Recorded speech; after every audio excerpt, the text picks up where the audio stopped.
Good evening students, welcome to Mahindra's official YouTube channel. चलिए आप लोग सब फटाफट हमारे साथ जुड़ जाइए, जिससे कि हम लोग जो है अपने क्वेश्चंस को प्रैक्टिस करना स्टार्ट करें और जो हमारी क्वेश्चन की प्रैक्टिस सीरीज है उसको स्टार्ट करें। ठीक है, चलिए आप लोग सब फटाफट हमारे साथ जुड़ जाइए। ओके स्टूडेंट्स, हम लोगों ने कल भी कुछ क्वेश्चंस प्रैक्टिस किए थे, आज भी कुछ क्वेश्चंस प्रैक्टिस करेंगे। ठीक है, पूरा हम लोग क्या है आपका मार्च क्वेश्चंस प्रैक्टिस करेंगे, फिर अप्रैल से हम लोग मॉक टेस्ट सीरीज लेकर आएंगे। क्लियर? चल, तो अपना सबसे पहला फर्स्ट क्वेश्चन देखते हैं। What is the currency of Uganda? Uganda की क्या करेंसी? देखिए, अब जो आपकी अफ्रीकन कंट्रीज होती है वो बहुत ज्यादा इंपॉर्टेंट होती है, इसलिए हमेशा अफ्रीकन कंट्रीज को प्लीज और प्लीज ध्यान दीजिए और सारी की सारी अफ्रीकन कंट्रीज को हमेशा में ध्यान रखते हुए काम करिएगा, क्योंकि इनसे क्वेश्चन आने के चांसेस आपके मैक्सिमम रहते हैं। तो बताइए कौन सी है आपकी? अफगानी, ठीक है, या आपकी नल्ट्रम, या आपकी शिलिंग, या आपकी डॉलर? आपको क्या लगता है इनमें से कौन सी है आपकी?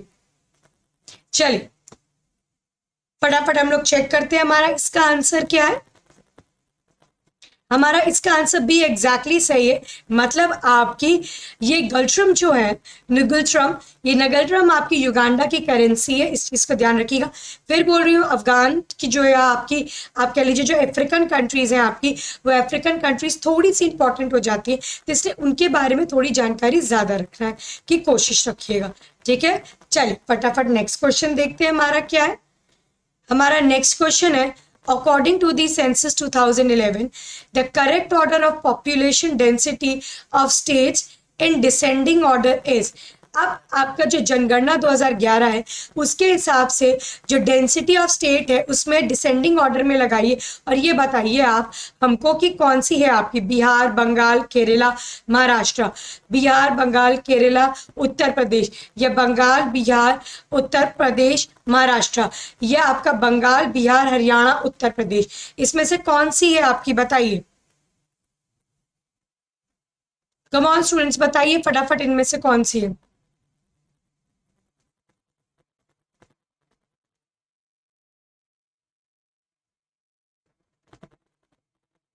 चलिए आंसर क्या होगा इसका, बताइए। आप याद रखिए डिसेंडिंग ऑर्डर में रखना है, मतलब पहले सबसे ज्यादा, फिर उससे कम, फिर उससे कम, फिर उससे कम। और पहले भी आपको बता चुके डेंसिटी का मतलब घनत्व ज्यादा हो, तो आपको क्या लगता है कि घनत्व कहाँ सबसे ज्यादा है? Come on. बिल्कुल सही, बिहार में बहुत घनत्व है, बिहार के बाद बंगाल में बहुत घनत्व है, तो इस बात को चेक करते हुए काम करिएगा। ठीक है, तो आंसर सी आपका एग्जैक्टली सही है। क्या आपको लगता है सबसे पहले बंगाल में, then Bihar, then Uttar Pradesh, then Maharashtra? नहीं, पहले आपका आता है बिहार, ठीक, फिर आपका आता है बंगाल, ठीक, फिर आप कह सकते हैं केरला, फिर आप कह सकते हो उत्तर प्रदेश।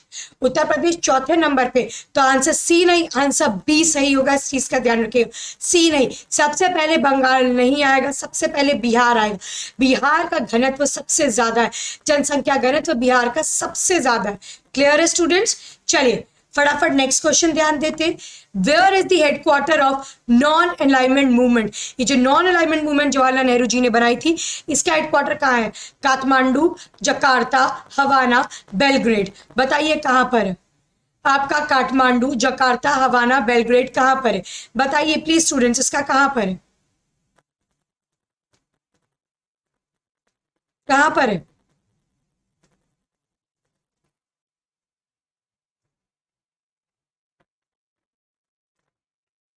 क्या लगता है भाई, नॉन अलाइनमेंट मूवमेंट आपकी जवाहरलाल नेहरू जी ने बनवाई थी, थर्ड वर्ल्ड के सिस्टम में बनवाई थी। तो जो आपका थर्ड वर्ल्ड है, जैसे फर्स्ट वर्ल्ड सेकंड वर्ल्ड की बात करें तो यहाँ पे दो आपकी थी, एक यूएसए और दूसरा आपकी रशिया होती थी, तो ये दोनों थी, उसके बाद आपका थर्ड वर्ल्ड आता था। तो जो थर्ड वर्ल्ड है इसमें आपको क्या लगता है नॉन अलाइनमेंट मूवमेंट का कहाँ पर है आपका हेडक्वार्टर? बताइए, नॉन अलाइनमेंट मूवमेंट का आपको हेडक्वार्टर कहाँ पे मिलता है?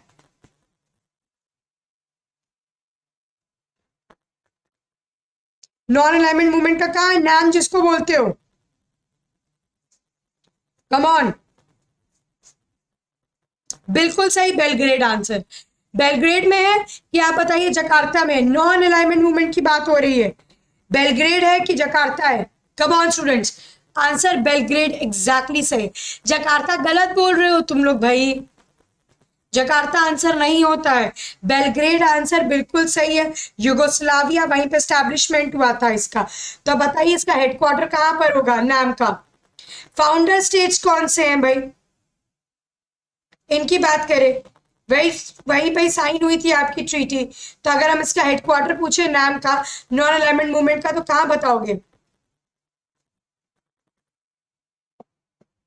बिल्कुल सही कह रहे हो, नॉन अलाइनमेंट मूवमेंट का हेडक्वार्टर जकार्ता में, बट नॉन अलाइनमेंट मूवमेंट का जो ट्रीटी साइन हुई थी वो बेलग्रेड में साइन हुई थी। कहाँ साइन हुई थी, बेलग्रेड में साइन हुई थी। अब तो नहीं होगी ना कंफ्यूज, जकार्ता में क्या किया था तुम लोगों ने, उसका हेडक्वार्टर रख दिया, और बेलग्रेड में क्या किया, बेलग्रेड में तुम लोगों ने ट्रीटी साइन करी थी नाम की। ठीक, चलो फटाफट नेक्स्ट क्वेश्चन देखते हैं। नेक्स्ट क्वेश्चन है हमारा, इन्फ्लेशन इज कॉज्ड बाय, मुद्रास्फीति किसकी वजह से होती है, increase in money supply, money supply में वृद्धि हो जाना, पॉपुलेशन कम हो जाना, ठीक है, प्रोडक्शन कॉस्ट कम हो जाना, ठीक, मुद्रा जो है वो आपकी मुद्रा आपूर्ति में वृद्धि हो जाना, जनसंख्या में कमी हो जाना, उत्पादन लागत में कमी हो जाना, ठीक है ना, उपयोग जो उपर्युक्त है इनमें से कोई भी नहीं। आपको क्या लगता है कि मुद्रास्फीति क्यों बढ़ती है,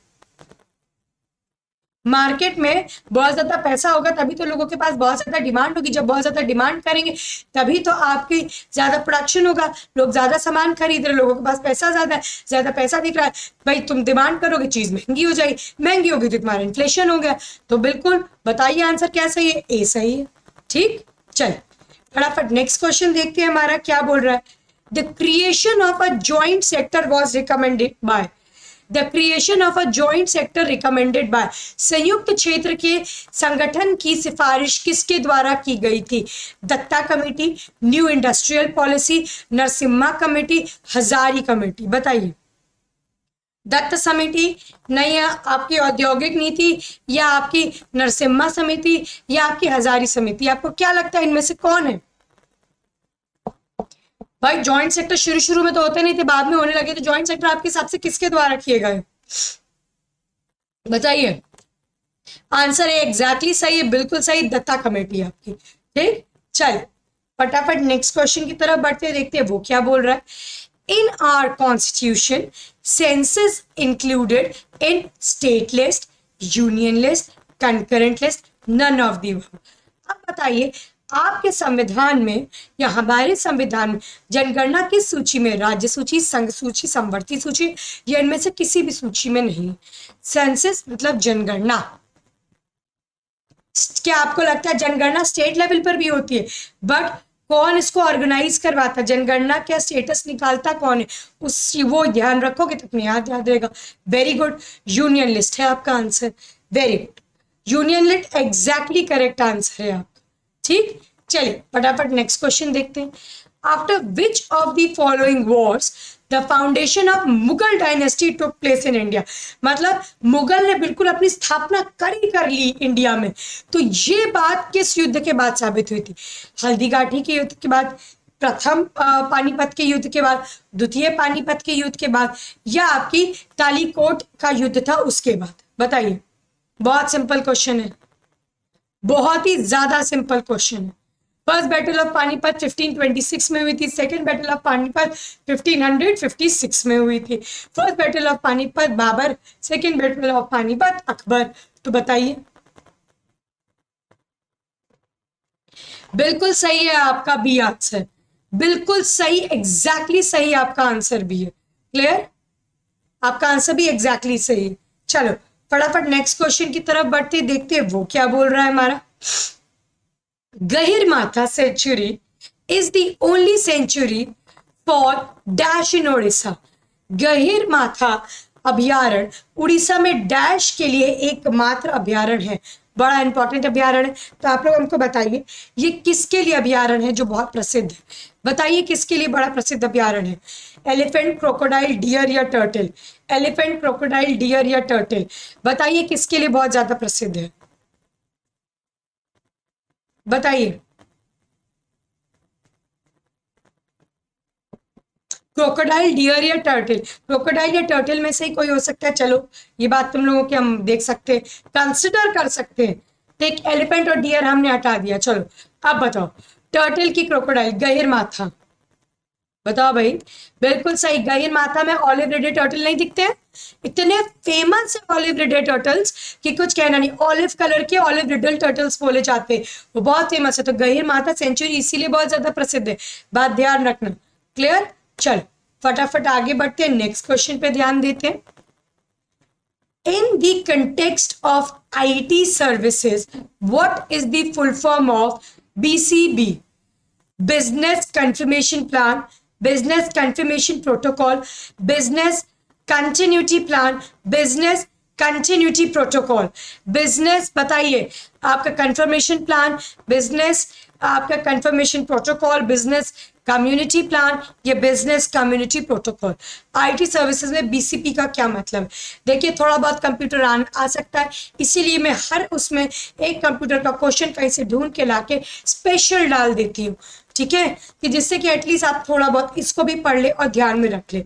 तो बताइए आपके हिसाब से ये क्या होता है?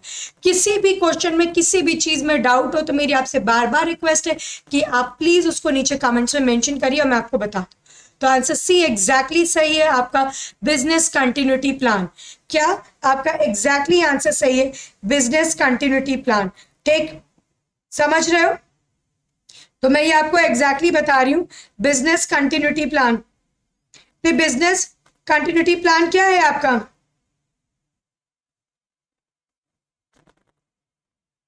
बताइए। आंसर सी जो है आपका बिजनेस कंटिन्यूटी प्लान, ये आपका आईटी सर्विसेज में रहता है।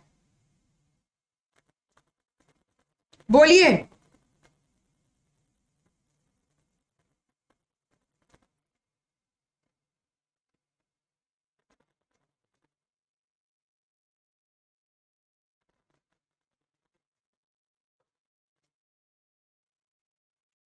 नहीं पता है तो business continuity plan is a kind of a plan जहां पर आप लोग चीजें बहुत ध्यान से रखते हैं, बहुत ध्यान से देखते हैं।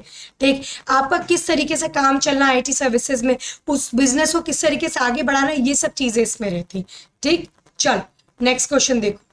नेक्स्ट क्वेश्चन है, the scientific discipline concerned with the description of rock succession and their interpretation in terms of a journal time scale is called। बहुत इंपॉर्टेंट है। साइंटिफिक डिसिप्लिन क्या है जो कि रॉक सक्सेशन में आप देखते हो, ठीक है, जर्नल टाइम स्केल में? आपका जियोडेसी, मिनरोलॉजी, स्ट्रैटिग्राफी, या पेलियोंटोलॉजी? बताइए इसमें से क्या होगा?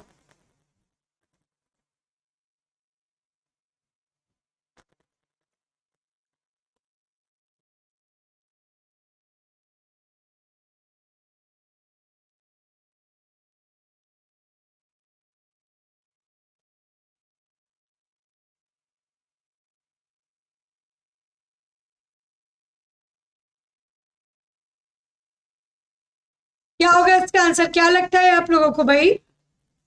देखें इसका आंसर क्या है, चलिए चेक कर लेते हैं। आंसर सी।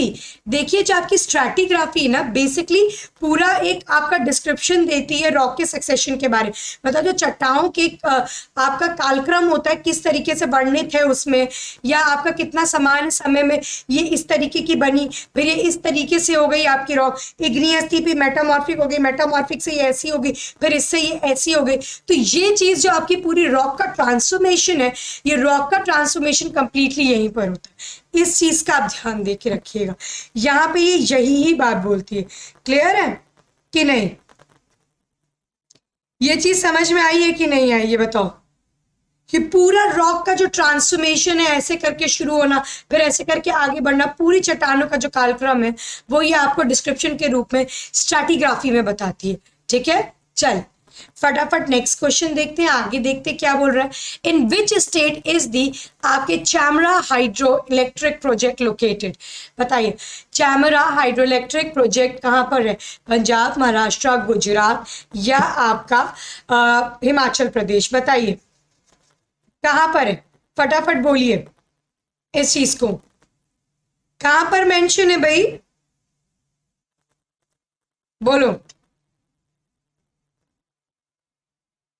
बताओ कहां पर मेंशन है?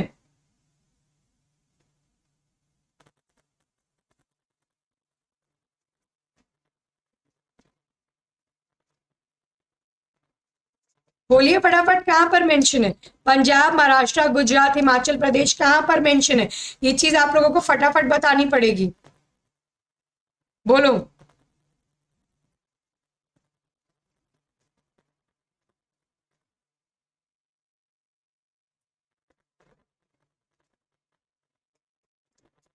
हम्म, ठीक। आंसर डी एग्जैक्टली सही है, हिमाचल प्रदेश। हिमाचल प्रदेश का ये हाइड्रो इलेक्ट्रिक है। देखिए हाइड्रो इलेक्ट्रिक स्टेशन पे आपकी इलेक्ट्रिसिटी प्रोड्यूस होती है, इस बात का आप लोग सबको पता है। ठीक है, डैम होता है, उसके थ्रू क्या होती है आपकी इलेक्ट्रिसिटी प्रोड्यूस होती है। समझे कि नहीं समझ में आया, बताओ। हम्म, चलिए आगे नेक्स्ट क्वेश्चन देखते हैं। Which of the following nature of light is proved by polarisation property of light? जो लाइट की पोलराइजेशन की प्रॉपर्टी है, अब ये बताइए किसके थ्रू चल रही है या किसके द्वारा चल रही है? क्या है पोलराइजेशन की? ये जो ध्रुवीकरण की प्रॉपर्टी होती है। निम्नलिखित में से प्रकाश की जो आपकी प्राकृतिक में है, वो प्रकाश के जो ध्रुवीकरण के गुण हैं, वो क्या सिद्धांत है, किस सिद्धांत से? पार्टिकल नेचर ऑफ लाइट है, लॉन्गिट्यूडनल वेव नेचर है, या ट्रांसफर वेव नेचर है, या आपका क्वांटम नेचर है? इनमें से कौन सा नेचर आपको लगता है? पोलराइजेशन प्रॉपर्टी ऑफ लाइट इनमें से आपको कौन सी लगती है, बताओ। इनमें से कौन सी लगती है, बताओ, पोलराइजेशन प्रॉपर्टी ऑफ लाइट, बोलो।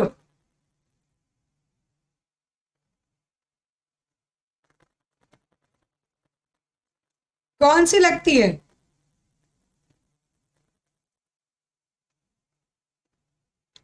क्वांटम नेचर है, ट्रांसवर्स वेव नेचर है, लॉन्गिट्यूडनल वेव नेचर है, या आपका पार्टिकल नेचर ऑफ लाइट है? कौन सी है, बताओ।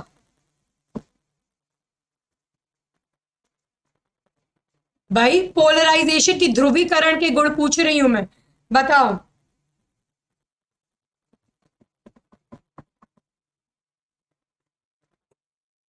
आंसर सी एग्जैक्टली सही है आपका, ट्रांसफर्स वेव नेचर। ठीक, जो ट्रांसफर्स जो वेव नेचर है आपका लाइट का, वही नेचर इनका पोलराइजेशन प्रॉपर्टी बताता है। अगर आपको इसके बारे में नहीं पता है, प्लीज आप लोग मेंशन करिए, मैं आपको इसके बारे में बता दूंगी। चलिए हम लोग नेक्स्ट क्वेश्चन प्रैक्टिस करते हैं। इसरो ने 1981 में भारत का पहला आपका जियो स्टेशनरी सैटेलाइट जो 1981 में लॉन्च करी थी, उसका नाम क्या था? जियो स्टेशनरी पूछ रही हूं मैं, ठीक है। आपका एप्पल, आर्यभट्ट, रोहिणी, या स्पुतनिक 1? आपके हिसाब से वो कौन सी थी, बताइए।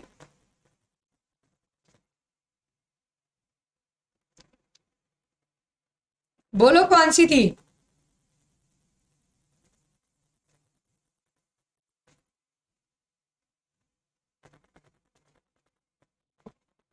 हाँ, अच्छा।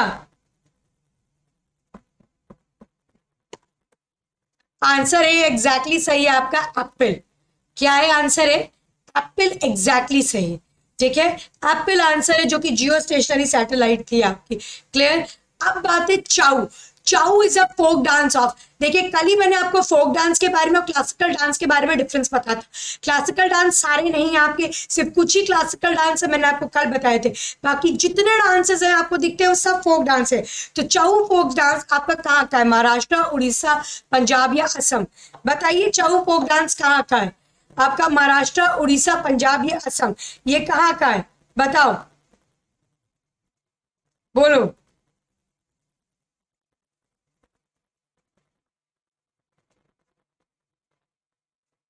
कहाँ का लग रहा है? महाराष्ट्र, उड़ीसा, पंजाब, या असम? बोलो।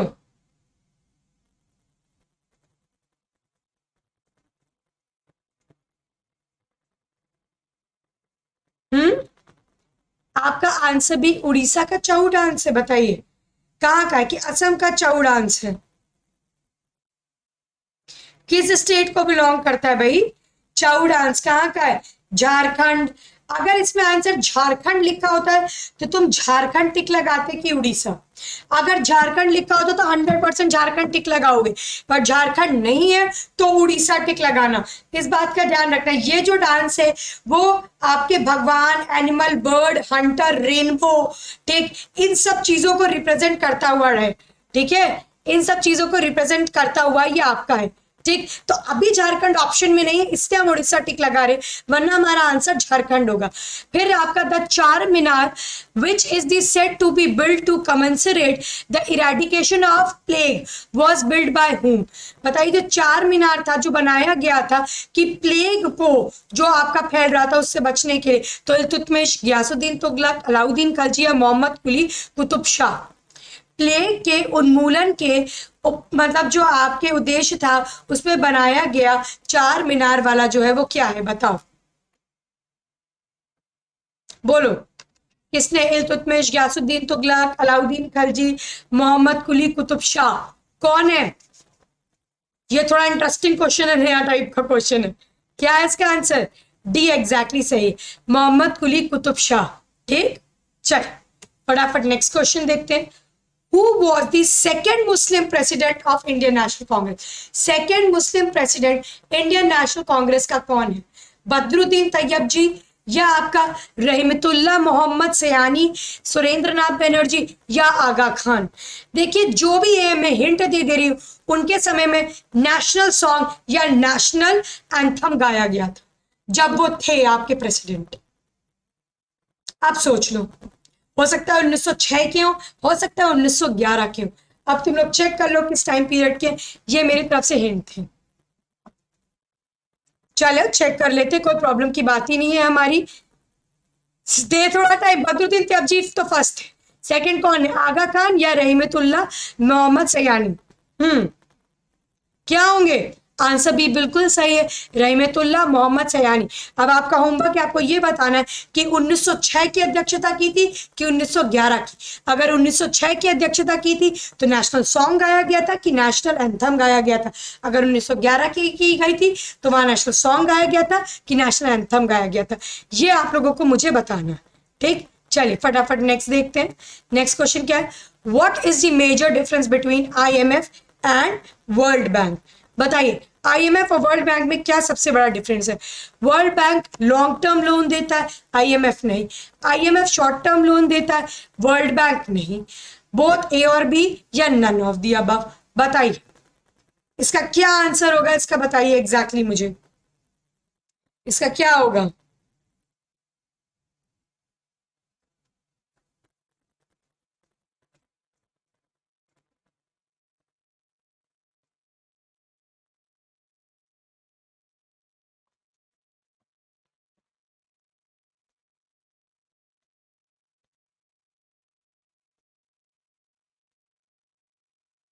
क्या होगा? चलो देख लेते हैं इसका आंसर क्या होगा।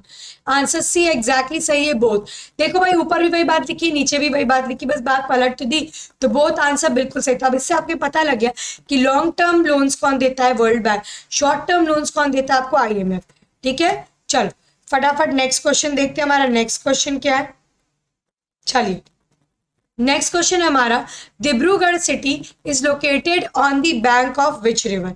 डिब्रूगढ़ सिटी जो है वो आपकी किस नदी पर लोकेटेड है? बताइए, किस नदी पर लोकेटेड है डिब्रूगढ़?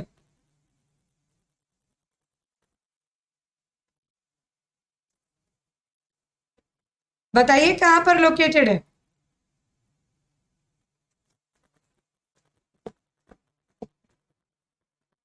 ब्रह्मपुत्र, सतलज, दामोदर, मूसी, कौन सी नदी पर रिलेटेड है आपकी?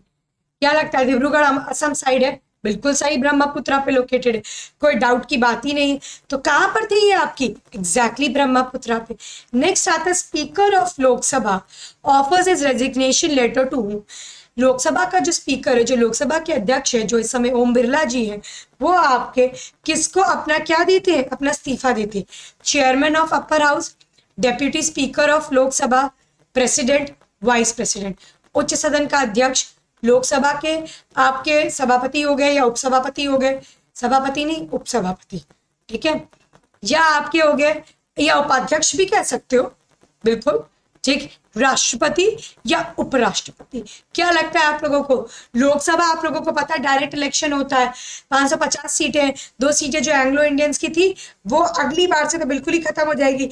इस बार पास हो चुका है आप लोगों का 104 कॉन्स्टिट्यूशनल अमेंडमेंट के तहत आपके एंग्लो इंडियंस को खत्म किया जा चुका है, बट इस टाइम पे है, ठीक है, बट इस टाइम पे है, ठीक।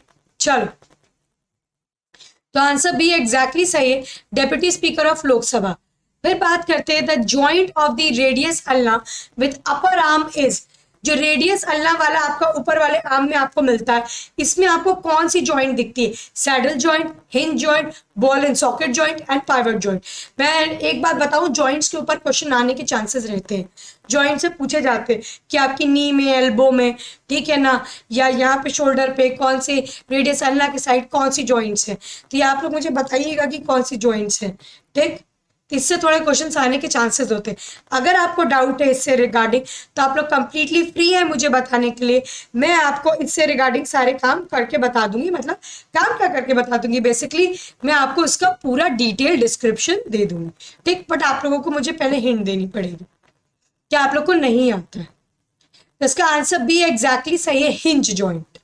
कौन सी है? Hinge joint. तो बॉल एंड सॉकेट कहाँ होती है? सैडल कहाँ होती है? नहीं पता तो बताना, मैं आपको बता दूंगी। नेक्स्ट क्वेश्चन चेक करते हैं हमारा क्या, which one of the following pair is not correctly match, इनमें से कौन सा पेयर है जो बिल्कुल सही से मैच नहीं है? आपका gibberellic acid leaf fall, cytokinin cell division, IAA cell wall elongation, abscisic acid somatic cell, बताओ।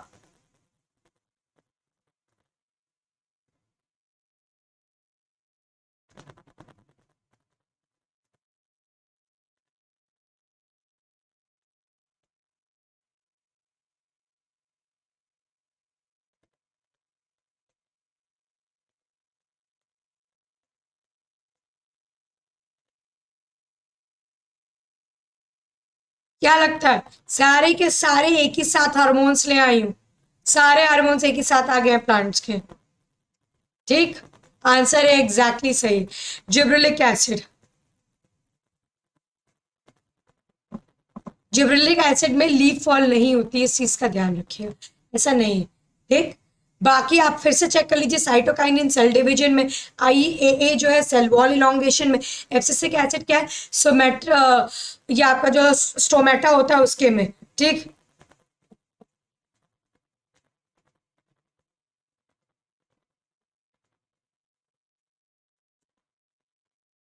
तो इतना आपको समझ में आया, किसी भी पॉइंट में कंफ्यूजन, स्टूडेंट्स पेपर बहुत पास आ रहा, आप लोग मुझसे पूछ सकते हो, ठीक। तो बताइए आप लोगों के हिसाब से इसमें से क्या चीज होनी चाहिए, क्या चीज नहीं होनी चाहिए?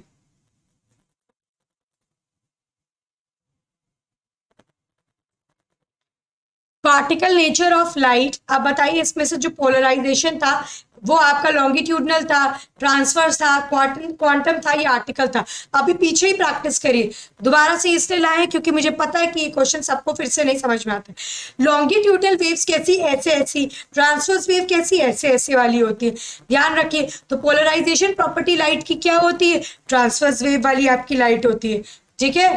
कौन सी होती है? ट्रांसवर्स वेव वाली लाइट होती है, इस चीज को ध्यान रखिएगा स्टूडेंट्स। माइटोकॉन्ड्रिया शब्द किसने दिया था, किसने ये टर्म आपका दिया था, बताइए। एंटोनियो वॉन लियोनहॉक ने, चार्ल्स लेब्रिन ने, कैल ने दिया था, आपके बेडन ने, या आपके जेई सॉल्व ने दिया था? किसने दिया था बताइए मुझे, माइटोकॉन्ड्रिया टर्म किसने दिया था, बोलो बोलो, माइटोकॉन्ड्रिया टर्म किसने दिया था, इस बात को ध्यान रखो। सेल नहीं पूछ रही हूँ, सेल वॉल नहीं पूछ रही, न्यूक्लियस नहीं पूछ रही, माइटोकॉन्ड्रिया पूछ रही। Mitochondria power house of the cell, ATP भी होता है इसमें और डीएनए भी प्रेजेंट होता है माइटोकॉन्ड्रिया में, ठीक है। तो अब बताइए मुझे माइटोकॉन्ड्रिया के बारे में। आंसर सी एग्जैक्टली सही है आपका, बेंडे ने दिया था, बेंडा ने दिया था, इस बात का ध्यान रखिए, कार्ल बेंडा ने दिया था, क्लियर। किसने दिया था? कार्ल बेंडा ने दिया था, क्लियर। चलो फटाफट नेक्स्ट क्वेश्चन देखते हैं। The number of Vedang are, total number of वेदांग्स आपके पास कितने हैं? 4, 6, 18, 16। टोटल नंबर ऑफ वेदांग्स कितने हैं आपके पास? 4 है, 6 है, 18 है, 16। कितने वेदांग है? वेदांग पूछ रही हूं, वेदास से मत कंफ्यूज होना, ठीक है। वेदांग की संख्या कितनी है? 4, 6, 18, 16।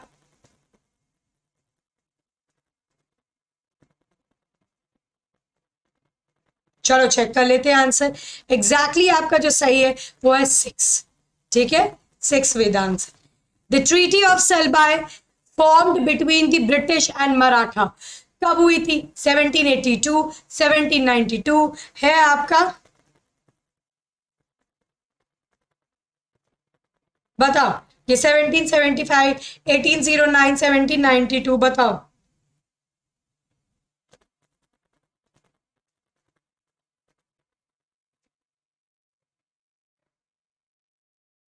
क्या होगा इसमें? ट्रीटी ऑफ सलवाई पूछ रही हूं मैं, मराठा ब्रिटिशर्स के बीच में हुई थी। आंसर है एग्जैक्टली सही, 1782। ठीक, चल। तो स्टूडेंट्स एक चीज आप ध्यान रखिए, जो ट्रीटी ऑफ सलवाई है आपकी, ये मराठास और इनके बीच में हुई थी। ट्रीटी ऑफ इलाहाबाद किससे किसके बीच में हुई थी? अगर हम इसकी बात करें तो ट्रीटी ऑफ इलाहाबाद आपकी हुई थी बैटल ऑफ बक्सर खत्म होने के बाद, आपकी 1765 में हुई थी। आपकी जो आपके शाह आलम थे, सुजा-उद-दौला थे, सुजा-उद-दौला नवाब ऑफ अवध थे। ठीक, शाह आलम सेकंड आपके कहाँ थे? मुगल एम्परर थे। तो इन दोनों के साथ, इन दोनों ने आपस में ट्रीटी नहीं की थी, इन दोनों ने किसके साथ करी थी ट्रीटी बताइए? ब्रिटिशर्स के साथ। ठीक, ब्रिटिशर्स के साथ। किसके साथ करी थी? ब्रिटिशर्स के साथ ही ट्रीटी करी थी। और आपकी बैटल ऑफ प्लासी के बाद, बैटल ऑफ प्लासी के बाद कोई ट्रीटी साइन नहीं हुई थी, इस चीज का ध्यान रखिएगा। 1757 में बैटल ऑफ प्लासी हुआ था सिराजुद्दौला और रॉबर्ट क्लाइव के बीच में, ठीक है, और वहां कोई ट्रीटी साइन नहीं हुई थी। हाँ, बट बक्सर वाले में हुई थी, जिसमें कारा और इलाहाबाद आपका शाह आलम सेकंड को दे दिए गए थे। ठीक है ना। और जो वॉर का आपका पैसा था, जो भी वॉर का नुकसान का पैसा था, तो उसको क्या किया जाएगा?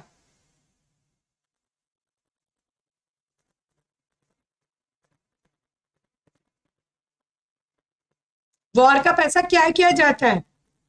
वो उनको देना पड़ा था, वो उनको पेमेंट देना पड़ा था। इस चीज का ध्यान रखिएगा। क्लियर है स्टूडेंट्स? तो स्टूडेंट्स आज हमने टोटल अपने आपके जो 30 क्वेश्चन है उसको प्रैक्टिस किया है। ठीक, फिर कल इसी तरीके से हम लोग फिर से 30 क्वेश्चन प्रैक्टिस करेंगे। कोई टॉपिक नहीं आता है प्लीज मेंशन करके आप लोग मुझे बताइए, ठीक, जिससे कि हम लोग वो टॉपिक को प्रैक्टिस कर ले, आपके सारे क्वेश्चन सही हों।